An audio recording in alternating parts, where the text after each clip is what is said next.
agar dapat hidup berkasih sayang laki-laki dan perempuan, agar dapat mengembangkan keturunan demi penerus perjuangan.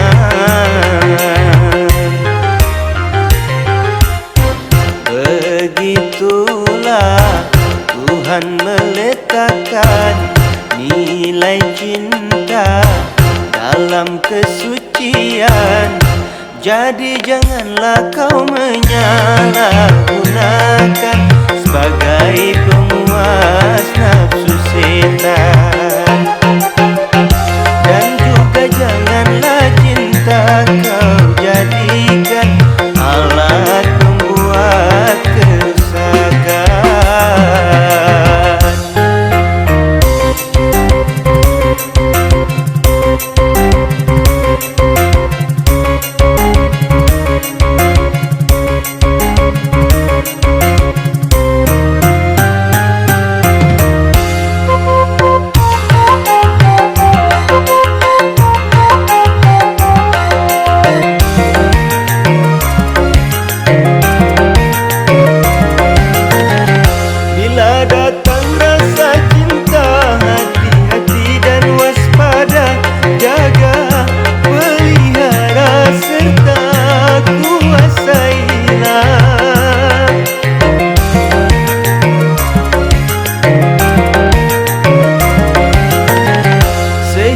Sampai waktunya halal bagimu berdua, bila hidup cinta tiba di titik nikah.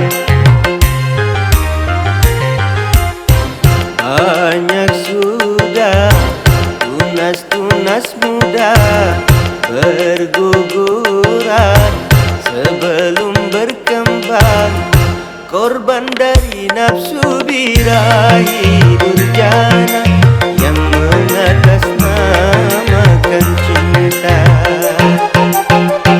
Janganlah kau menodai citra cinta yang memang suci dan mulia.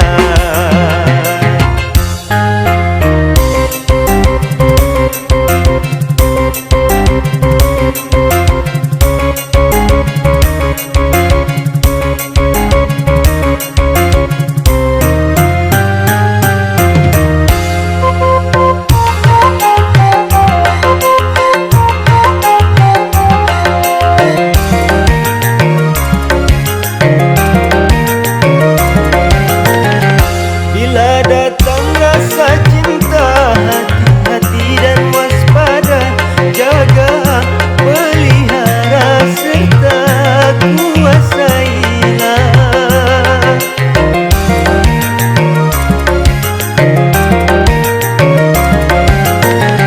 Sehingga sampai waktunya halal bagimu berdua, bila hidup cinta tiba di titik nikah.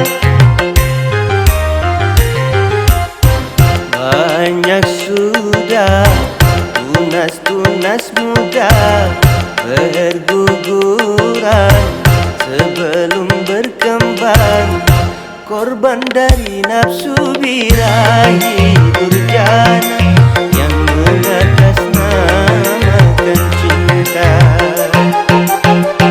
Janganlah kau menodai citra cinta yang memang suci dan mulia.